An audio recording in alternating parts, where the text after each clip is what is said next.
members, before I invite His Excellency the President to deliver the message on the state of the nation, permit me to recognize the presence in this august chamber of the following distinguished personalities. We have Uves, and it's also a privilege for him to be here. The Vice President, in the person of Alhaji Mahamudu Bawumia.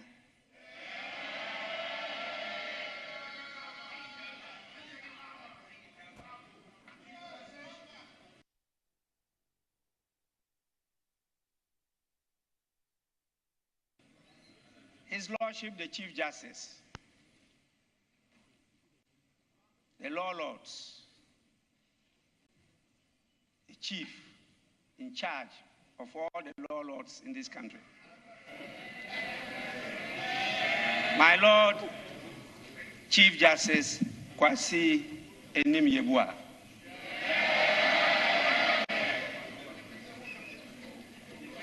We also have the presence of our First Lady. Our First Lady, Her Excellency Mrs. Rebecca Akufo-Addo.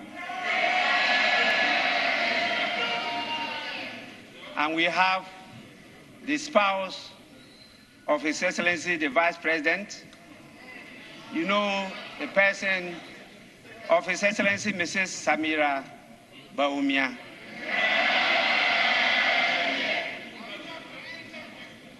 We are privileged to have the chairman of the whole Council of State present here. And you know, the chairman is in the person of Nana Otu Sribo II. Let me, before I proceed, announce that we are also privileged to have the presence of my wife.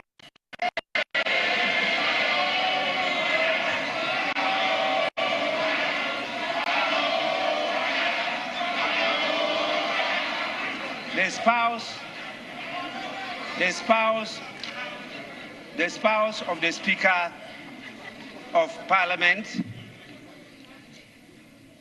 I christened them as the left, right honorable speakers. And she is in the person of Madam Alice Ajua Yunus. We are also privileged to have the presence of the former First Lady, a very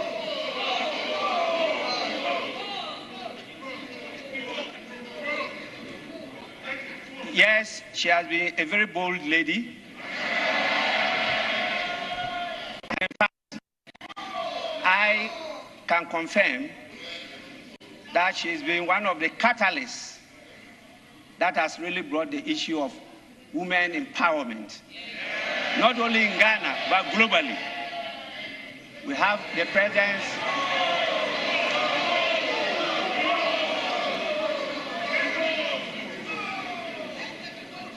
presence of Her Excellency Nana Konadu Ajiman Rawlings.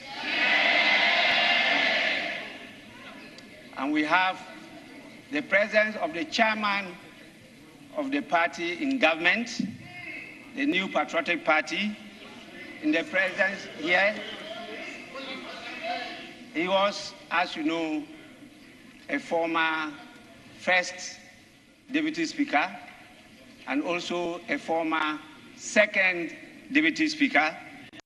That used to be called the Elembele Mugabe. He is in the person of Honorable Freddie Blay. And we have the General Secretary of the party in power, the New Patriotic Party. in the person, quite a young man, John Boedu. We have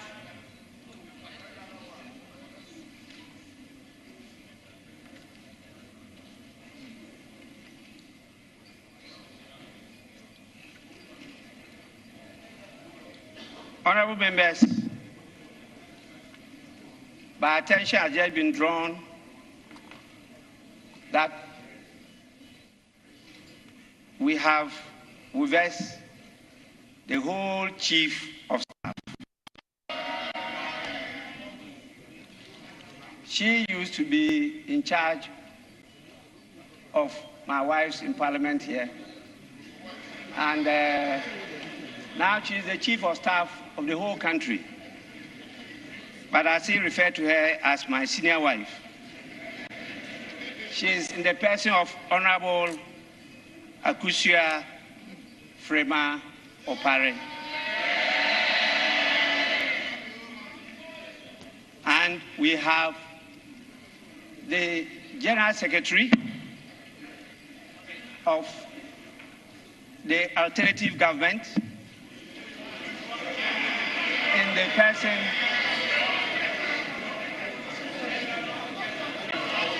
the National Democratic Congress, the General of all generals. He was a member of this House for 3 good terms and a Deputy Minister of State. Is in the person of Honorable Johnson Asiedu Inketia.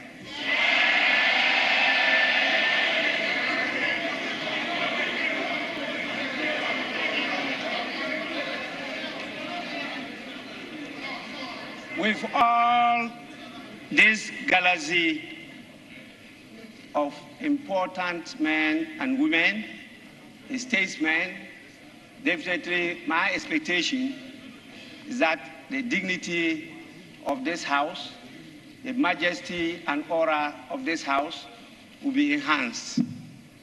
It's with this, I now have the greatest pleasure in inviting His Excellency the President to deliver his message.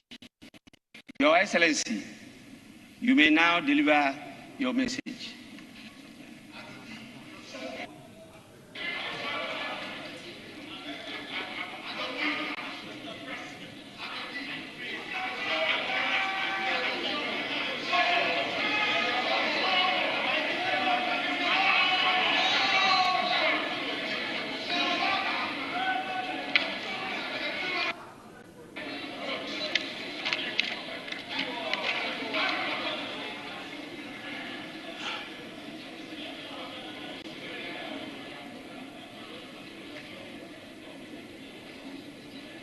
Mr. Speaker, it is always an honor and a pleasure to be back here where I was a 3-time member to give a message on the state of the nation as required by the Constitution. Mr. Speaker, I hope you'll forgive me if I begin by asking members of the House to join me to salute the management, technical, and playing teams of the Black Stars.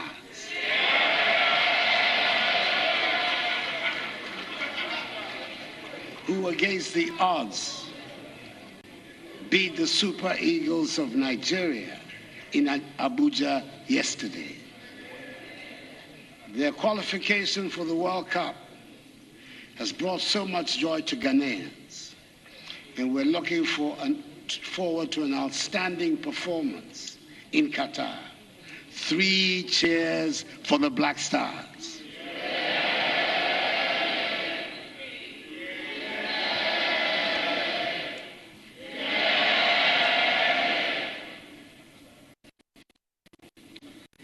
In accordance with protocol and convention, it is good to see that First Lady Rebecca Akufo-Addo, Vice President Muhammadu Bawumia, Second Lady Samira Bawumia, spouse of Mr. Speaker, Madam Alice Ajua Jonas, Chief Justice Anini Yeboah, and Justices of the Supreme Court, the Chairperson Nana Uto-Sribo II, and members of the Council of State, Chief of Defense Staff, Vice Admiral Seth Amwama, Inspector General of Police, Dr. George Akufo-Addo, and service chiefs are all present.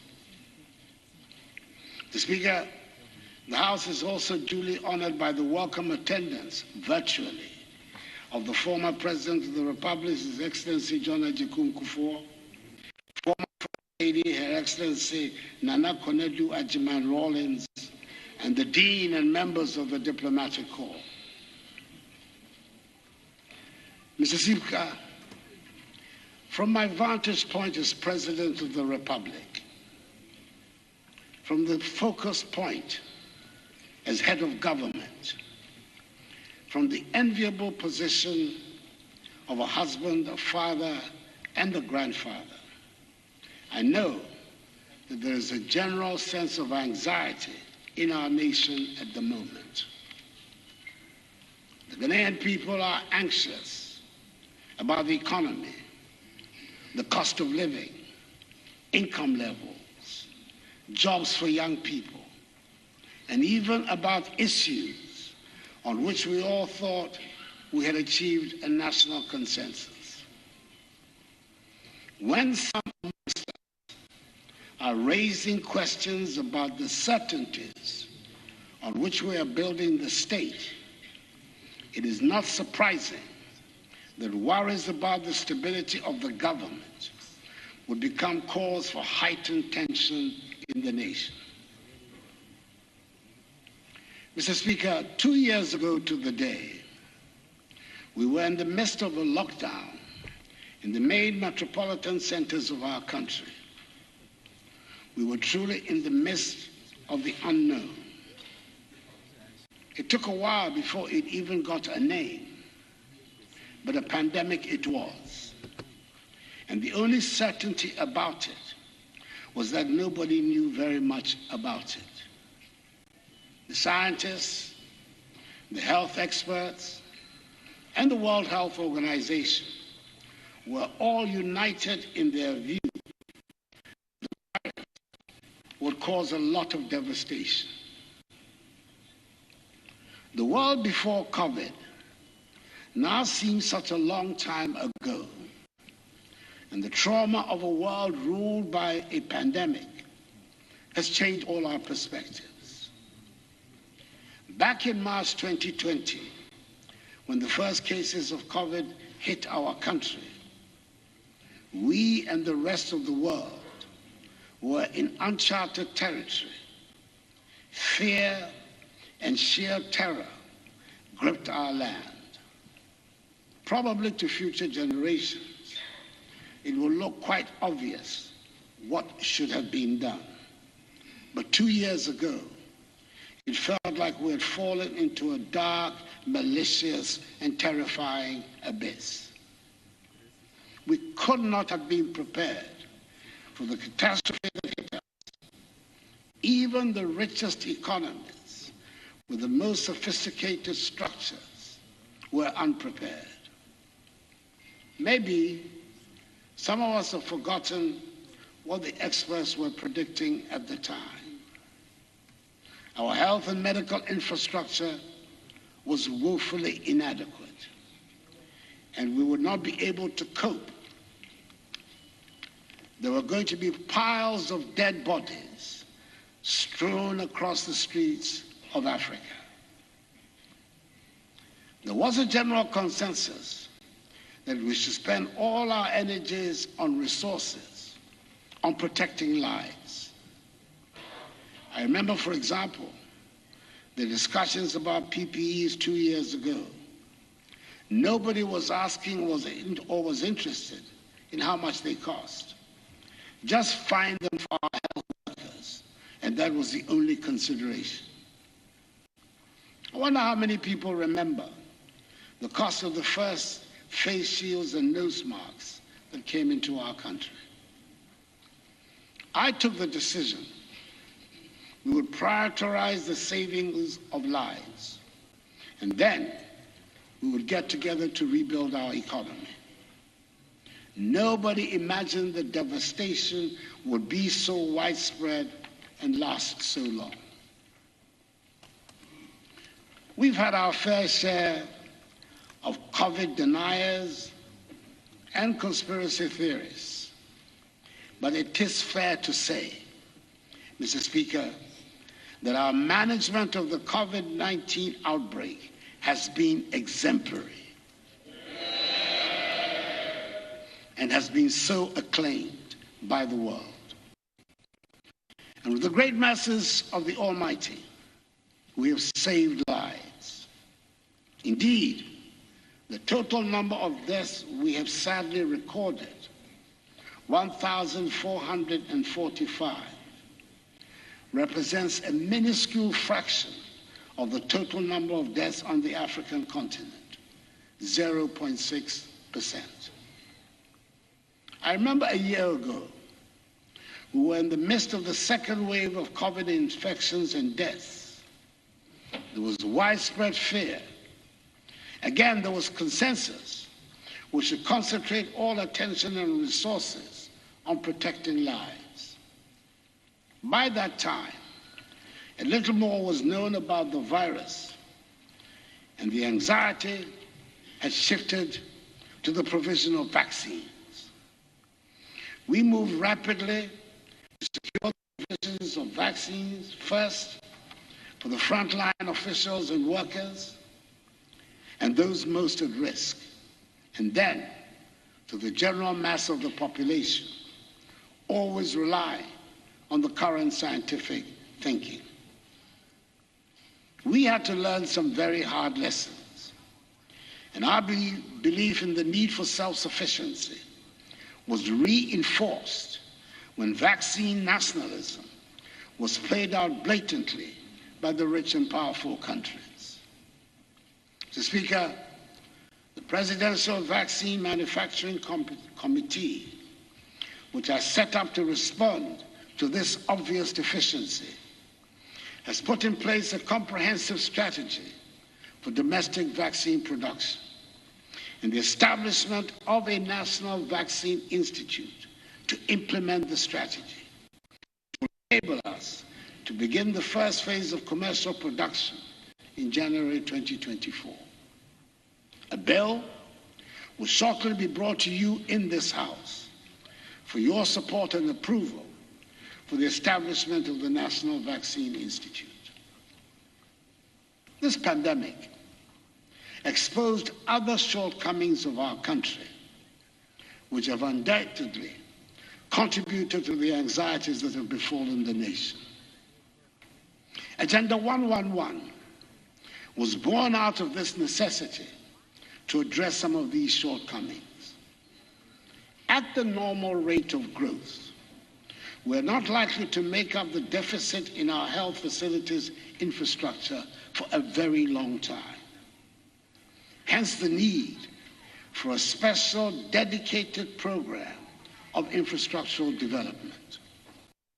We are undertaking the construction of 101 entities, which comprise standard 100-bed district hospitals for 101 districts without hospitals, with accommodation for doctors and nurses.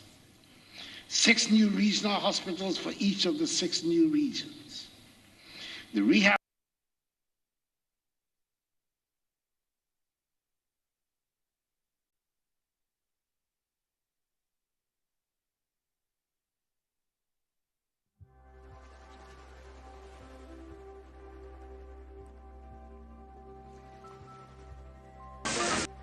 Speaker,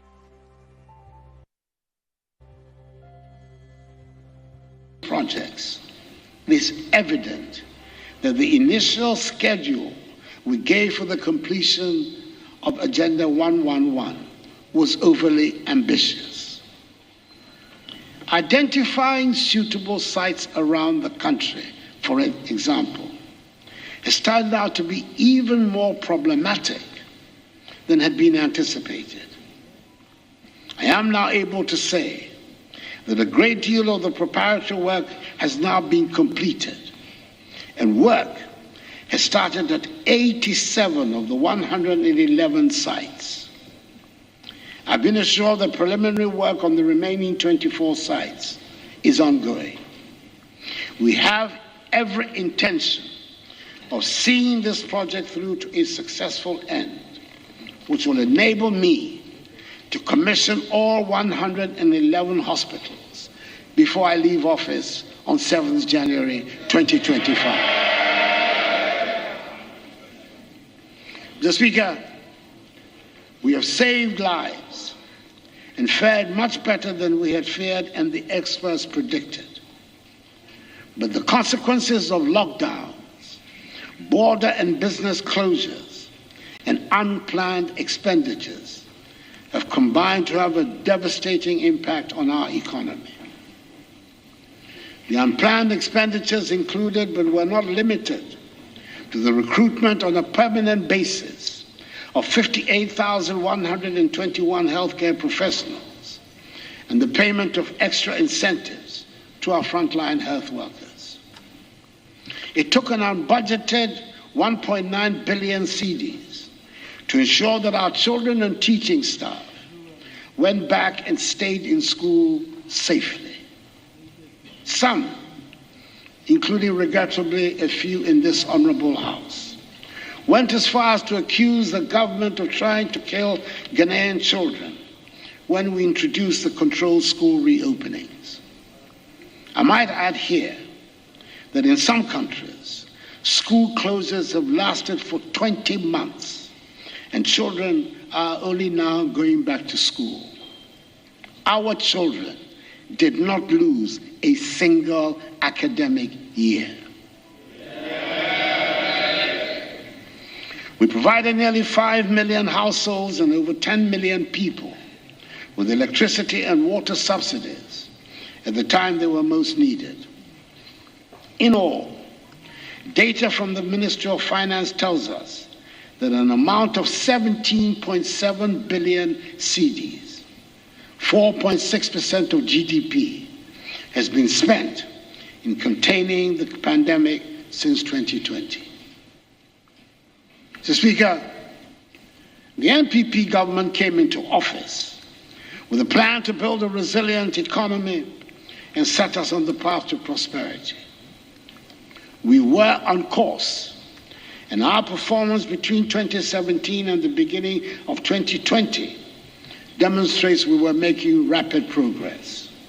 Indeed, in 2017, 2018, and 2019, we recorded average annual GDP growth rates of 7%, making us one of the fastest growing economies in the world.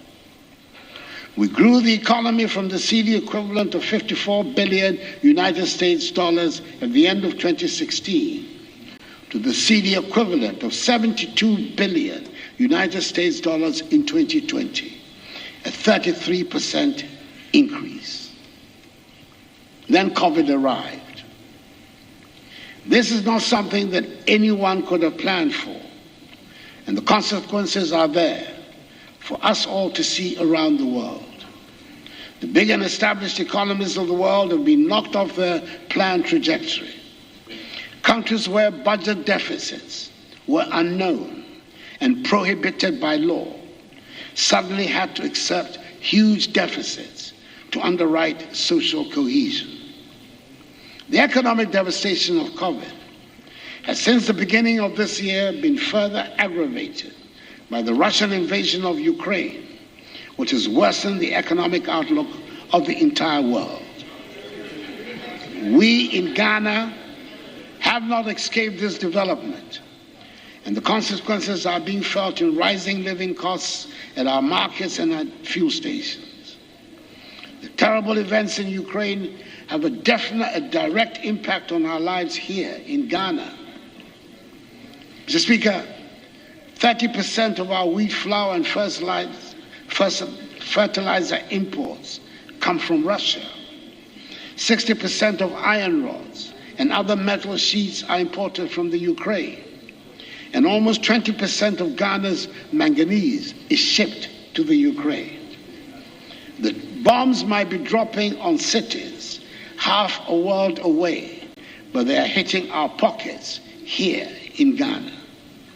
Even so, we have managed to ensure that fuel supplies have not been disrupted, unlike in several other parts of the world. Last week, the Minister for Finance spelled out in detail to the country the economic and fiscal difficulties we face, and the raft of measures we're introducing to bring relief and restore us to economic growth. The measures that have been announced by the Minister for Finance are meant to demonstrate that we are aware that we are in difficult times and we are addressing the situation. The belt-tightening measures being set for members of the executive have been elaborated within this context. And I'm hoping that you're going to join us in this undertaking. This government remains alive to its responsibilities to the Ghanaian people. The difficulties of the time notwithstanding, we intend to continue to grow this economy and bring prosperity.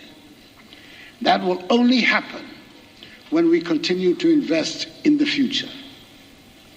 Our children will continue to be educated and be equipped to run a modern and digitalized economy. The free SHS and free TVET are the best vehicles we have devised to take us to the realization of our goal of an educated and skilled workforce. The computerized school placement system is currently ongoing, and the latest batch of JHS students will soon embark on their free SHS and free TVET education. The TVET institutions are being upgraded and equipped to enable them train the increased numbers of children that we want to be attracted to that sector to meet the modern needs of our economy. This year, I'll be commissioning some of the 34 refurbished National Vocational and Technical Institutes, NVTIs, across the country. The refurbishment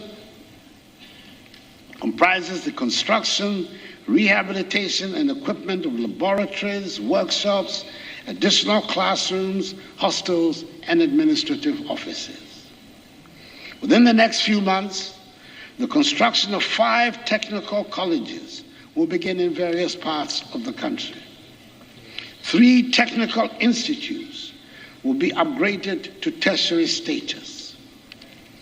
The initial phase for the construction of 9 TVET campuses will commence next month in Bosomtwe, Achimewisa, Boakon, Kenyase, Patuda, Dambai, Larabanga, Guabuliga, and Tolibri.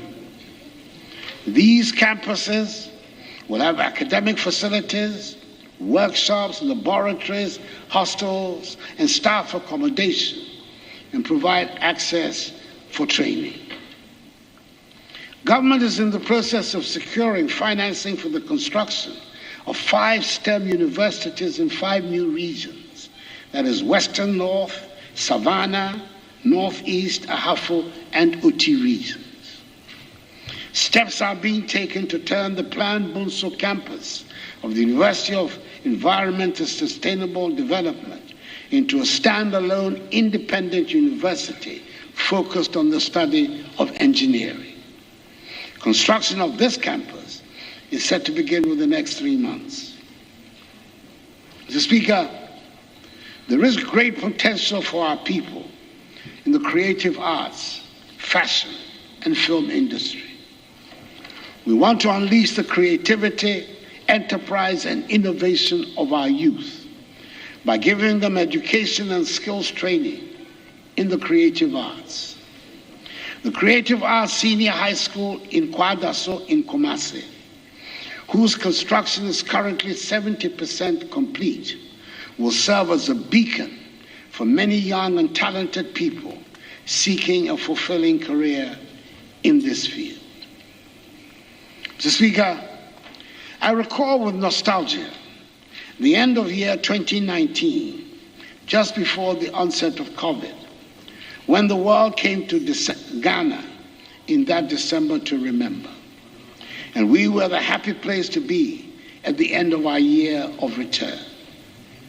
Ghana continues to lead the push for African renaissance through the decade-long Beyond the Return project. The December in Ghana component of this project has positioned Ghana as the destination to visit every December. Last year, the country recorded some 623,523 visitors, up from the 55,108 visitors the year before, signifying a marked rebound of our tourism sector. We should recapture those glorious moments and build on them as we work hard to reclaim what we lost to the COVID years. Government is therefore undertaking a comprehensive renovation and modernization of tourist attractions across the country, such as the Cape Coast and Elmina castles, Kwame Nkrumah Memorial Park, which will enable us to position Ghana as the preferred tourism destination in West Africa. Mr. Speaker, government is determined to make our country the place where hard work pays good dividends. We've made substantial investments in the agriculture sector. For example, because we recognize this is where a substantial number of our people make a living. The successes of the program for Planting for Food and Jobs have transformed the lives of many farmers around the country. I'm glad to announce that the Tono irrigation dam has been fully rehabilitated and is back to life and fully operational, and is serving the needs of many farmers in the areas around them.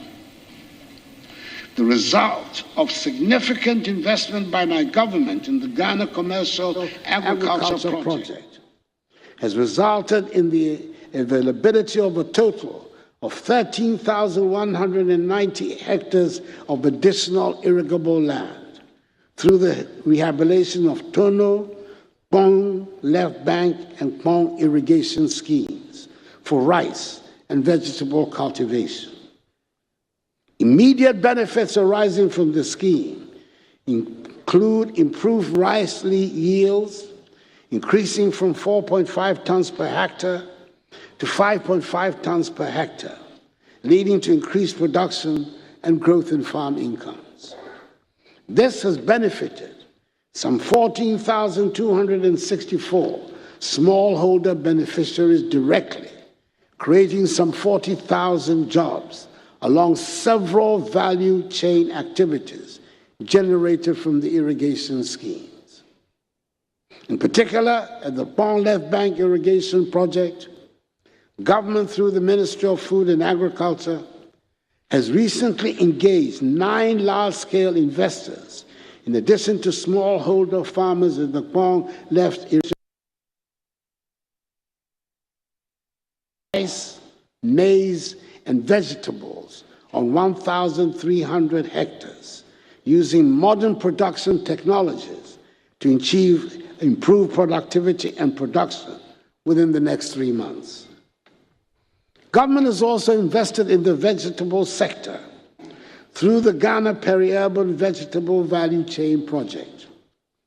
We provided irrigation infrastructure covering a total of 541 hectares, which directly impacts vegetable farmers in the greater Accra region.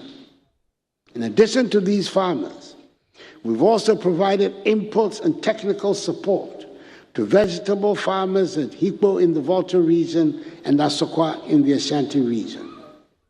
The project has provided off-taker arrangements for both domestic and international markets. The construction of 80 warehouses with a combined storage capacity of 80,000 metric tons has been completed, and their entry into the food production chain is offering better protection to the harvests of farmers. There is no doubt that for the vigorous interventions we have made in agriculture in the past 5 years, which have made us more self-reliant in our food needs, our country would have been at much greater risk as the fallout from the dramatic worldwide increases in freight charges hit prices in our markets and on our supermarket shelves. Mr. Speaker, the cocoa industry has marked a lot of interesting and far-reaching achievements this past year, including producing 1,047,385 tons, the highest ever recorded in Ghana's history. Together with our counterparts in Côte d'Ivoire, we have addressed the inequalities in the international marketing system of cocoa by paying a living income differential of 400 United States dollars per ton of cocoa to our farmers.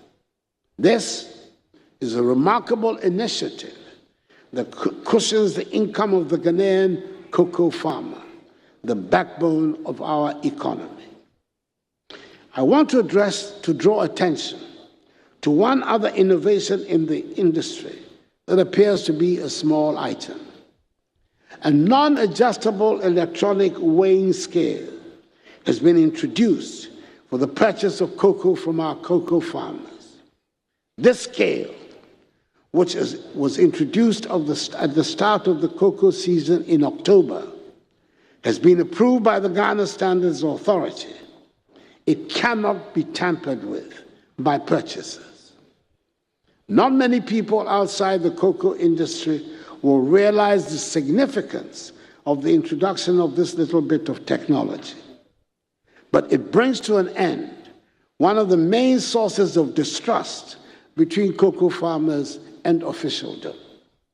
The age-old belief and suspicion that cocoa farmers are being cheated by tampering with the weighing machines has come to an end. The same use of technology to attract more young people into agriculture is continuing with the training of 537 youth in the production of high-value vegetables using greenhouse technology. 190 of them have been on an 11-month internship in Israel, and they are back with a lot of enthusiasm. We are expecting great things from them. Indeed, Mr. Speaker, we're expecting greater things from the greater use of technology and the digitalization of our economy as a whole. I'm happy to report that the National Identification Card, the Ghana card, has finally been integrated into our everyday lives as a cradle-to-grave necessity. Never again will it be that someone born in this country will live a full life, die and be buried without any record of his or her existence. The operations of the birth and death registry are finally being digitized to make sure the documents issued from that department are accorded the respect they should have. Every child born in this country will be registered, and the date of birth registered will remain your date of birth throughout your life.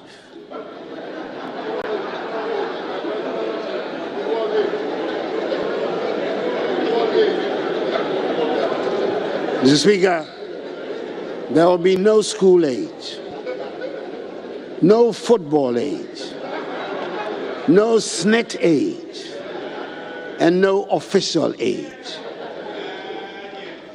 When we register for national health insurance, the details of our identification will be the same as the details on a driving license, a passport, and yes, on our tax identification number. Today, We all have addresses at which we can be identified, even if we live, unfortunately, for the time being, in a chaos. And when we die, that inevitable rite of passage will be recorded to mark the end of our life. Mr. Speaker, it is not enough that the state collects all this information. It is critical that every citizen is able to benefit from the digitization process. The benefits range from being able to give directions to our addresses for deliveries and being able to gain access to government services without having to go to the ministries. The Rural Telephony Project, being undertaken by GIFEC, is working to fill the void created by the telephone operators' inability or unwillingness to extend their services to areas they deem uneconomical to operate. It is important to extend basic telephone, voice, and data connectivity to every part of the country so we leave no one behind.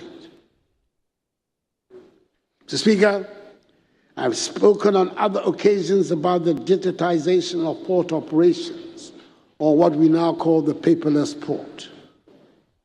I'm glad to say that the initial problems have been largely overcome, and we're witnessing the advantages in faster processes at the port and less opportunities for corruption with the reduction of human interface.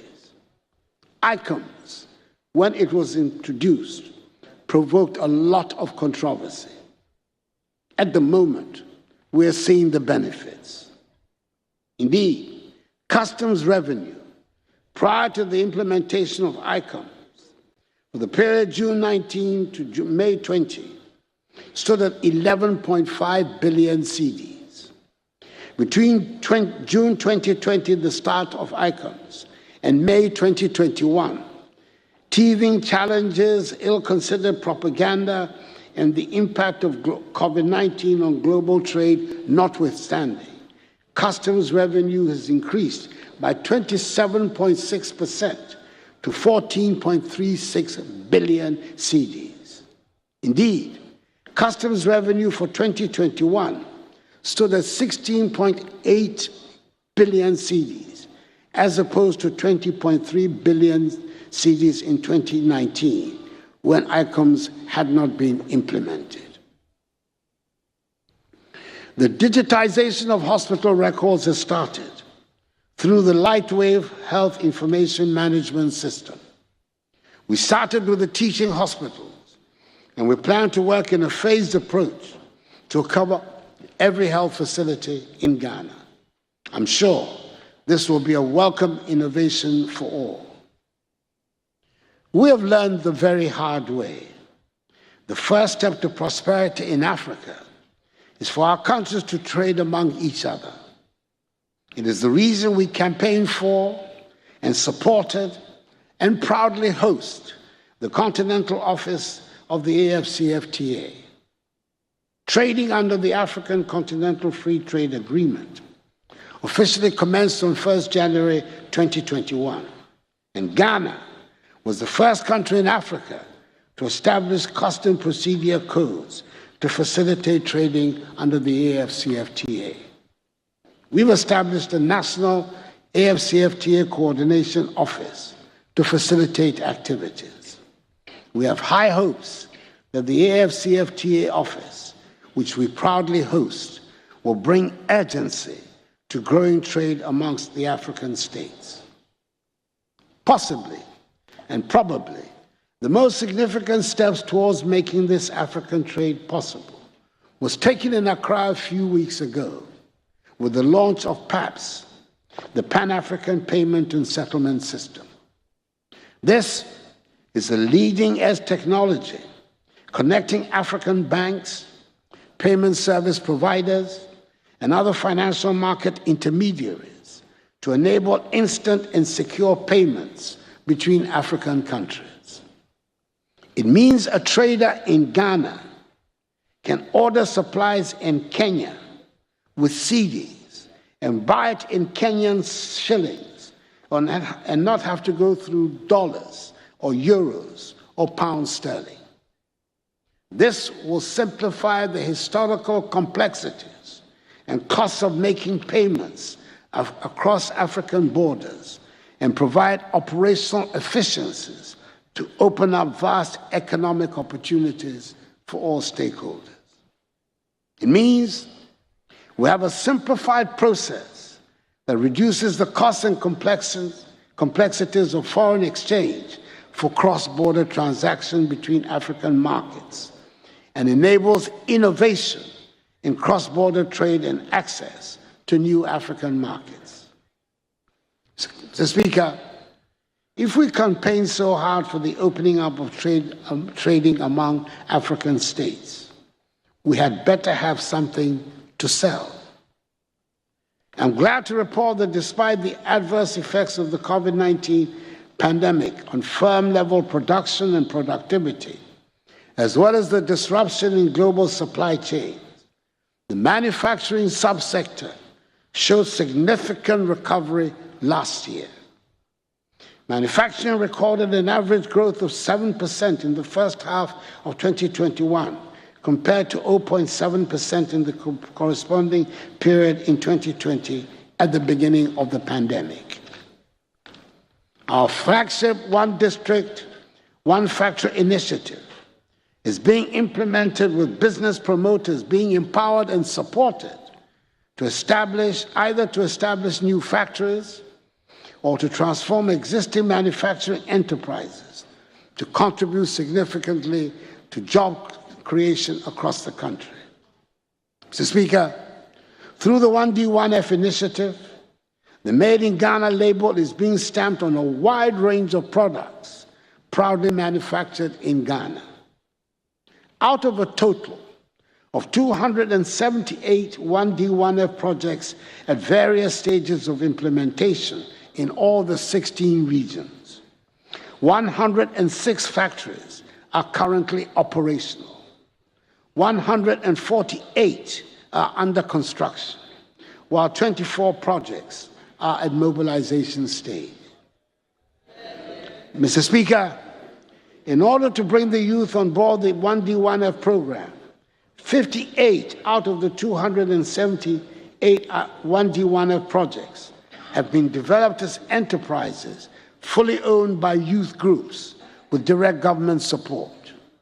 Each of these 1D1F youth companies are owned by between 40 and 50 youth as shareholders.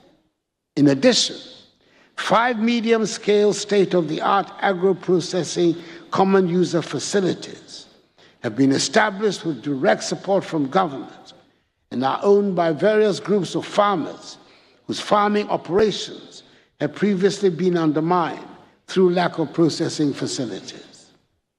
These farmer-owned companies have been established in 5 districts, namely Doma West, Savalugu, Sefia Kontombra, Setre Central, and Takwa in Swayem.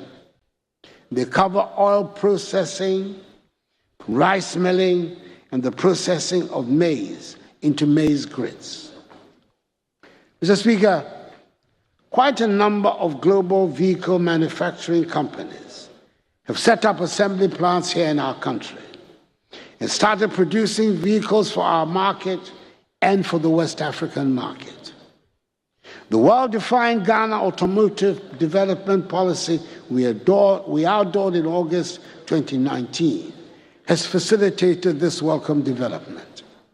Since June 2021, Toyota and Suzuki brands of vehicles are being produced here, commencing with the production of Hilux, pickup, and Swift models. Volkswagen and Sinotruk, which commenced commercial operations in 2020, have continued to assemble their brands of vehicles and are enjoying significant local patronage. In addition, a new state-of-the-art assembly plant with capacity to assemble 5,000 new vehicles per annum has been established by Nissan in Tema, which is currently producing Nissan and Peugeot brands of vehicles for the Ghanaian and West African markets. I will have the pleasure to commission this new plant in Tema tomorrow. 3 other vehicle manufacturers, namely Kia, Hyundai, and Renault, are also expected to commence commercial production this year. Our national iconic automobile brand, the Kantanka brand, produced by Kantanka Automobile Company Limited, also stepped up production of its made-in-Ghana vehicles, which include Nkunumdie SUV, Omama pickup, Onate 4x4 pickup, Otumfo SUV, and K71 small SUV models. Now that the Minister for Finance has announced an embargo on the importation of 4x4 vehicles for official use, I hope the local assembly plants will take full advantage of the opportunity, especially since government is continuing with its policy of giving first priority to locally assembled vehicles in respect of all publicly financed procurement of vehicles. Mr. Speaker, we have proof beyond the education, agriculture, and manufacturing sectors to show that we have been using state revenue to expand infrastructure across other sectors and improve lives. For the first time in our history, we are doing something about the infrastructure needs of the judiciary on a major scale. A courthouse is an essential element of the architecture of a state dedicated to the promotion of the rule of law. And yet, there are large areas of our country that are not served by any court, and people have to travel long distances to access the services of a court. Unfortunately, as the former Chief Justice once put it, the conditions of most of the court facilities around the country where they exist are not fit for purpose. We have thus embarked on a project to provide 100 courthouses and accompanying residences for judges and magistrates around the country. 50 of them are being built and are near completion and should be handed over to the judiciary soon. Mr. Speaker, 121 residential units for the judiciary are also being built across the country. Furthermore, 22 new modern townhouses are being constructed at Denyame in Kumasi to address the accommodation challenges facing Court of Appeal judges assigned to the northern sector. Some of you might remember that work began some 20 years ago on the construction of Law House, a proposed new office accommodation for the Office of Attorney General and Ministry of Justice. A 12-story edifice consisting of 10 floors above ground and 2 stories underground. Work on the project has stopped many years ago. I'm glad to say that not only has the project been resurrected, I'm told it is expected to be completed by the end of this year. Mr. Speaker, whilst on the subject of law enforcement, the passage of the Right to Information Act, the Witness Protection Act, the amendment of the Criminal Offences Act, and other laws have enhanced significantly the capacity of the state in the fight against corruption. It is also an undeniable fact that budgetary allocations for institutions actively engaged in public sector accountability, that is the Office of the Auditor General, the Judiciary, Parliament, and the Ghana Police Service, have witnessed significant increases since I assumed office in 2017. Furthermore, we now have a new special prosecutor who appears to have all the wherewithal necessary to exercise vigorously the prerogatives of his office. Mr. Speaker, it is in the road sector that we have registered the greatest infrastructure achievement. I know that the word unprecedented is often used with careless abandon in our public discourse, but I use it carefully and purposefully. In the 5 years of my government, so far, more roads have been built, improved, and upgraded than at any equivalent period under any government in the history of Ghana. Some 10,885 kilometers of new roads have been constructed in these 5 years. Let me mention, Mr. Speaker, that yesterday it was my honor and great pleasure to have commissioned the Tamale interchange.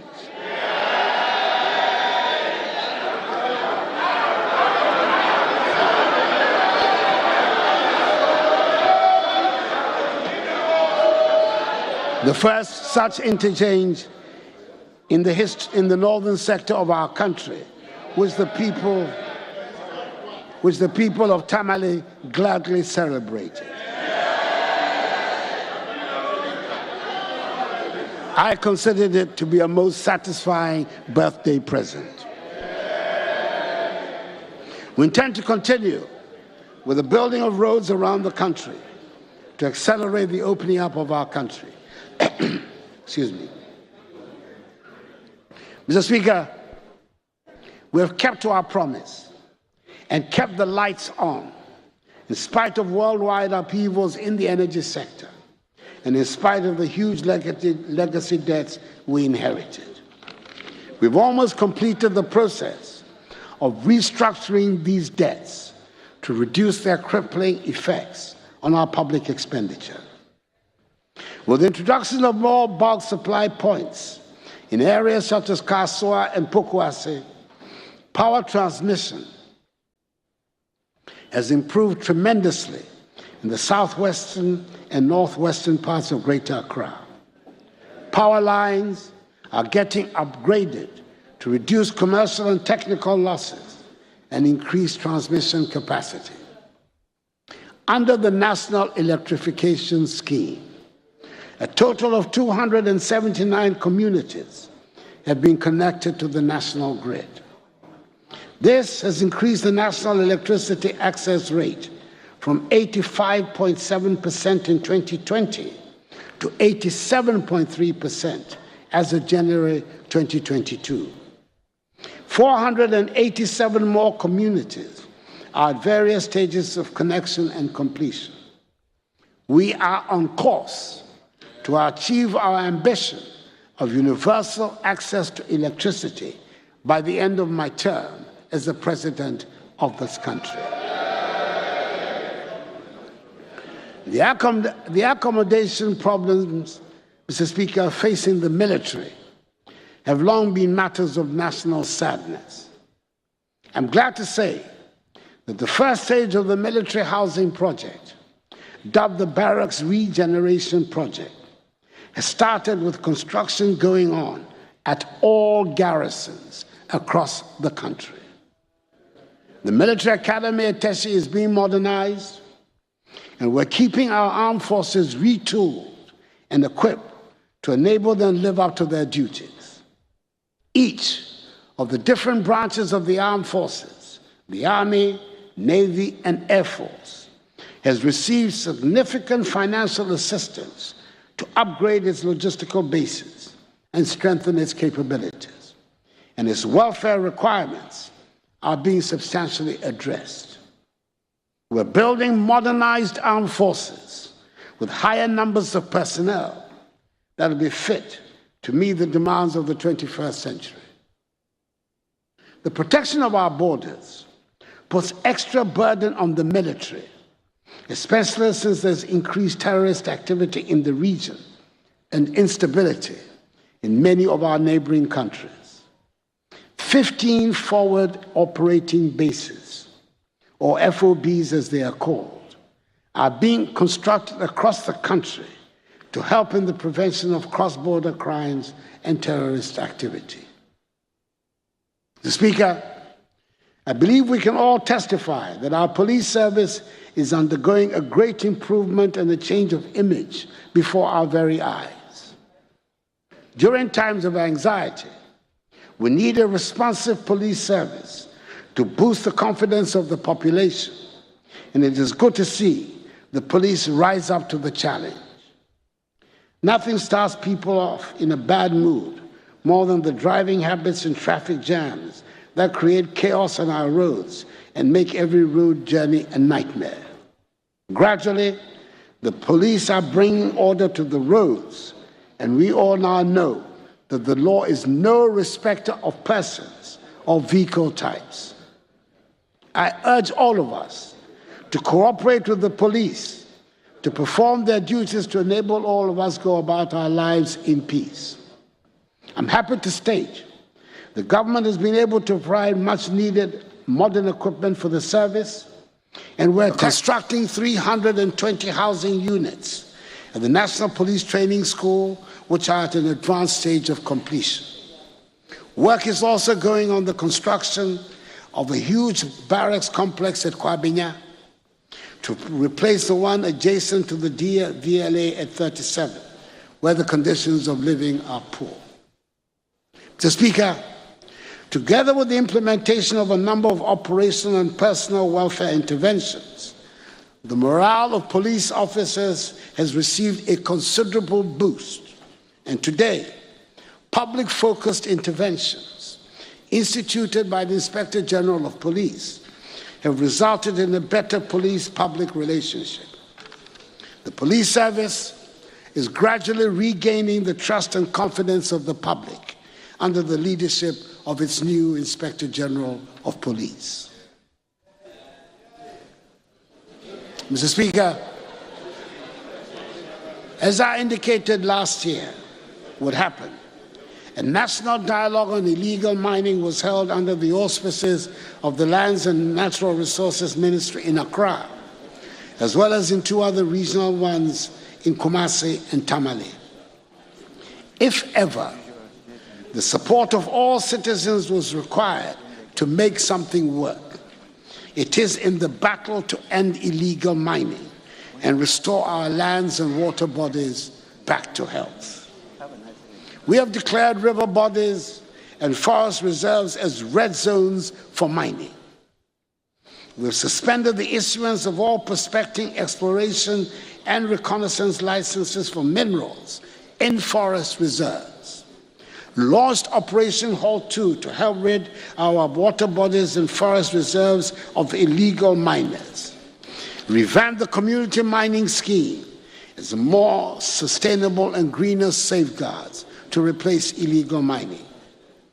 What we need above all is the buy-in of all citizens to recognize that the degradation caused to the lands and water bodies by the illegal mining practices affect each one of us, and which all should take an interest to stop those involved. Let me use this platform to extend again the condolences of the nation to the victims of the Apiache explosion. The response to the disaster by the public and the organs of state was highly commendable. Government responded swiftly in the immediate aftermath of the incident by dispatching a high-powered delegation under the leadership of the Vice President to Apiache. An Apiache Support Fund has been established to spearhead the building of a decent, green, and sustainable community to enable victims of this tragic incident and members of the community get back on their feet and rebuild their lives. As rising out of this incident, government will ensure that the health and safety policies of the mining industries are in accordance with international best practices. Mr. Speaker, the Green Ghana Day last year was a great success, as many people turned out to join in the exercise to plant trees. I urge